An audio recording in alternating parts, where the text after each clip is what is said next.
भाईजान के साथे वक्त भी हाँ भी मुलाकातू वखरा अल्लाह साजे करम कमा छोड़े और सारे तरके अपनी जिंदगी दे नावे कमले सजण दे ला छोड़े। बस फर्क है वक्तां ढलियां दा उन्हां अपने ज़रफ विखा छोड़े और साडे राकेब दिते होए प्यार दे तोहफे उन्हां कातू बाहर वगा छोड़े। भाईजान के जिंदगी च इक्के बारी प्यार हुंदा है तैनू कीता करदे आ रहना है जिवें आते ते मैं कूम होंदे न ते स्वंज मैं डरदे आ रहना है। और भाईजान मैनू दुख देसे या सुख देसे चुप करके जरदे आ रहना है रही जितनी जिंदगी मुलाजिम दी तेरी जात ते मरदे आ रहना। भाईजान के होवे लापरवाह ते रखे कई नाल सांगे ओनू प्यार ता करना छड्डो और जिथे जलनी लानत मुलख दी होवे उस बशर दा धरना छड्डो। ते अज हर कोई अपनी आप बलेंदा है पिछे कई दे लड़ना छड्डो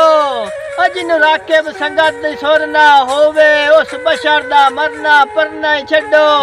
राय साहब के चलो रोज ता नहीं पर कदे कदे दिल बार मैनू आन के शक्ल विखाई कर दीद कराई कर तेरी दीद वसीला ख्याल दा है ना जिगर दी पीर वधाई कर दीद कराई कर सामने आए बख्तर उइते है ना पेड़ विच हार दीवाई कर दीद कराई कर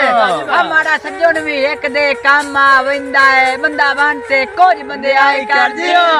कर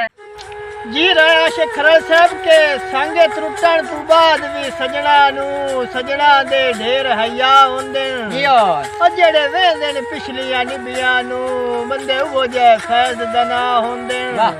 ते बख्तां दे मान ते सजण मजाई नहीं ए वेले दा परता होंदे और मेरी उड़दी रेत ते तर्ज ना कर दरिया आखिर दरिया होंदे। किसे पुछया रोंदियां अखियां तू दत क्यों बेखबर खुदाई है पुरदार दी सास ते उदरां दी एक कंज च 100 अंगड़ाई है ते किया किया जुराम ता कोई ना होए वदी रोत दमेश दी आई है जेड़े कावेश पतन ते दे लांदे किसे सजन दी बेपरवाही है। राय साहब के किवे आई है याद गरीबां दी काहे भुले होए याद दिवाए नहीं ओ काहे राह दसे नी साडी जुगियां दे किवे उजड़े ज़हन ते आए नी ते ओदू सिमरन किवे परती आया है जिदे नवे वंज सज्जन बनाए नी बे भरमिया गैर दे लड़ लग के साथ आन शरीक या साए नी।